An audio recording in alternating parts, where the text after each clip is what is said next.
18 साल पहले एक फिल्म आई थी ब्लैक फ्राइडे, याद है ना बंदरू? हाँ याद है, लेकिन आज क्यों याद दिला रही हो? आज इसलिए याद दिला रहा हूं मेरे बोतलानंद बंदरू, क्योंकि कल भी फ्राइडे था और कल भी चारों तरफ ब्लैक ही ब्लैक था।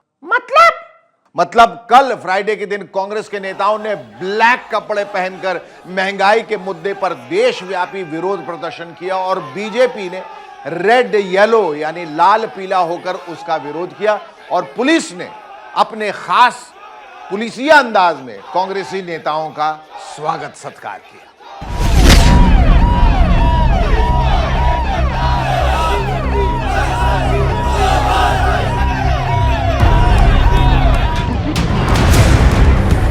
वो यहाँ पे हम सब आए थे, एक एक करके घसीट के ले गए, 2-3 को मारा भी है। और इनको ये लगता है कि दबाने के बाद ऐसे अपनी फोर्स दिखाने के बाद हम चुपचाप से समझौता करके बस में बैठे हैं। कांग्रेस पार्टी इन दिनों attack is the best defence के मूड में चल रही है।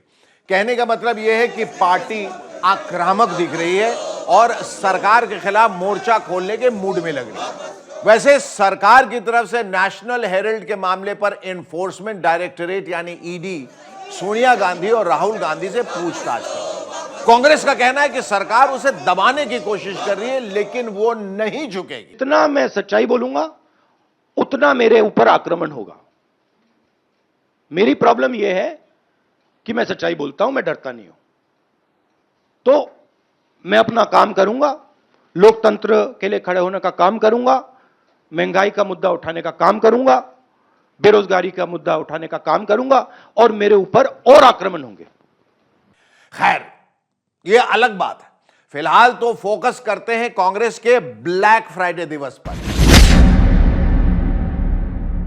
कल यानी शुक्रवार को महंगाई के खिलाफ सड़कों पर निकल पड़ी। हरीश रावत को छोड़ दें, जो पता नहीं क्यों सफेद कपड़े पहने हुए थे, तो बाकी के लगभग सारे के सारे कांग्रेसी नेता ब्लैक यूनिफॉर्म में दिख रहे थे। यहां तक कि सोनिया जी भी काली साड़ी में थी।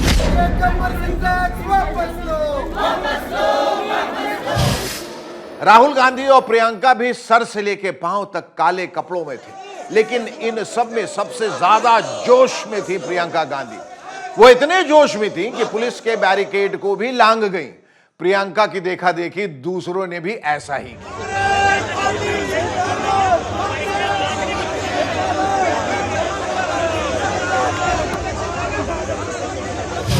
लेकिन पुलिस तो पुलिस है, आदमी हो या औरत, वो पुलिसिया तरीके से ही उनकी आवभगत करती है।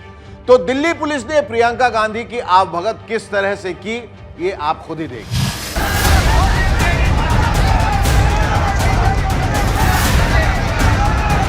प्रियंका के ये विजुअल सोशल मीडिया पर काफी वायरल हो रहे हैं और कहा जा रहा है कि देखो दिल्ली पुलिस एक महिला के साथ क्या कर रही है। कांग्रेस के नेता भी इस बात पे कुपित लगे, लेकिन मुझे नहीं लगता है कि दिल्ली पुलिस इसे लेकर झेप रही होगी। उसे इस सब से क्या फर्क पड़ता है कि लोग क्या कह रहे हैं। पुलिस तो बस ठोक दो वाली पॉलिसी में भरोसा रखती है। बहरहाल इस सब के बावजूद प्रियंका गांधी ने सरकार के खिलाफ बोलना जारी रखा और उन्होंने केंद्र सरकार पर महंगाई के अलावा और भी आरोप लगाए। मंत्री कह रहे हैं इनको महंगाई नहीं दिखती, तो हम पीएम हाउस तक चल के महंगाई दिखाना चाहते हैं, गैस का सिलेंडर दिखाना चाहते हैं जो आज कोई खरीद नहीं सकता है। इतनी महंगाई है, चाहे गरीब हो चाहे मिडिल क्लास के हो, सब तरस रहे हैं, सब तड़प रहे हैं और कोई कुछ ना बोले। उनके लिए महंगाई तो है नहीं, उन्होंने तो पूरी देश की संपत्ति, मोदी जी ने पूरे देश की संपत्ति अपने दोस्तों को दे दी। उधर राहुल गांधी भी शुक्रवार को एकदम एंग्री यंग मैन के रोल में थे। उन्होंने एक और काम किया। जब दिल्ली पुलिस कांग्रेस के सांसद दीपेंद्र हुड्डा के खास तरह की आवभगत में लगी हुई थी, तो राहुल ने उनको बचाया। नहीं चलेगा, नहीं चलेगा, अरे मोदी शाही नहीं चलेगा, नहीं चलेगा, अरे मोदी शाही नहीं चलेगा, अरे मोदी शाही नहीं चलेगा, नहीं चलेगा, नहीं, अरे नहीं चलेगा, नहीं चलेगा, नहीं चलेगा, कांग्रेस पार्टी लड़ती रहेगी, अरे कांग्रेस पार्टी लड़ती रहेगी। हुड्डा को बचाने के बाद राहुल ने कहा कि देश में लोकतंत्र नाम की कोई चीज ही नहीं बची है भैया। हुड्डा जी तो बच गए पर लोकतंत्र नहीं बचा। लोकतंत्र की जो मौत हो रही है उसके बारे में क्या लगता है आपको? क्या महसूस हो रहा है कि जो इस देश ने 70 साल में बनाया उसको 8 साल में खत्म कर दिया गया? आज हिंदुस्तान में लोकतंत्र नहीं है। आज हिंदुस्तान में 4 लोगों की डिक्टेटरशिप है। अब आप तो जानते ही हैं कि जब कांग्रेस के नेता किसी मुद्दे को उछालने की कोशिश करते हैं तो बीजेपी वाले और जोर जोर से जवाब देते हैं।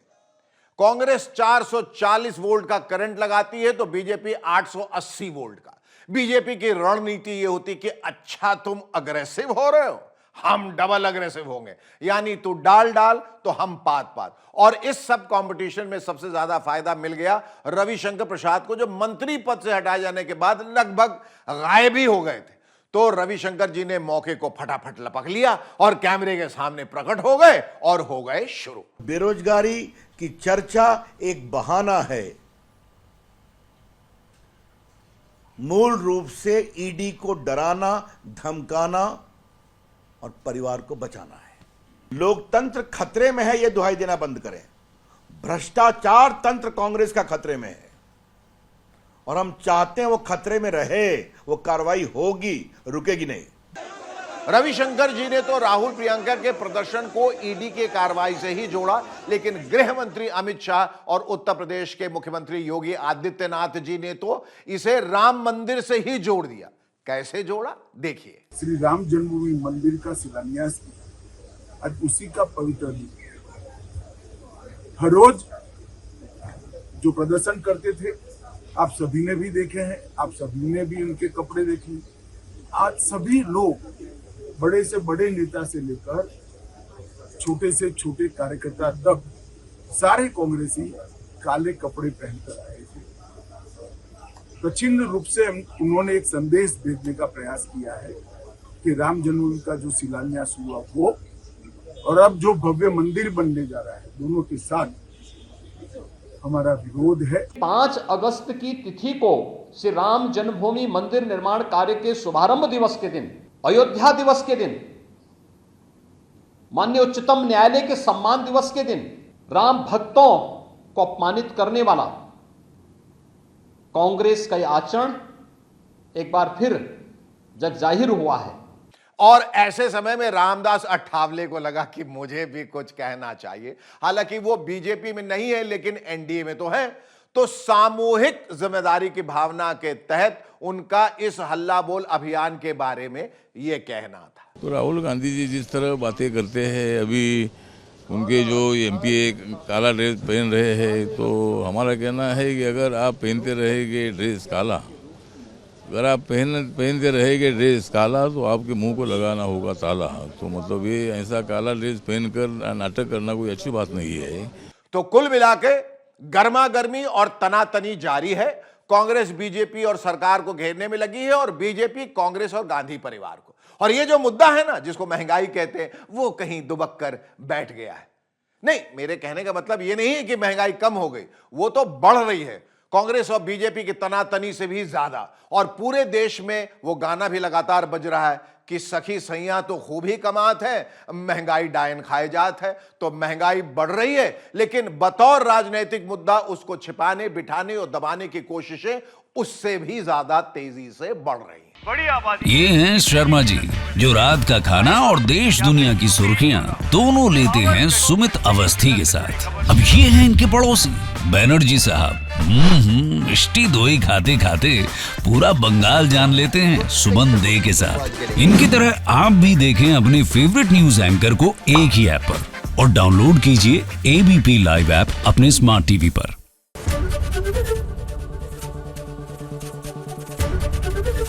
एबीपी गंगा, खबर आपकी, जुबान आपकी।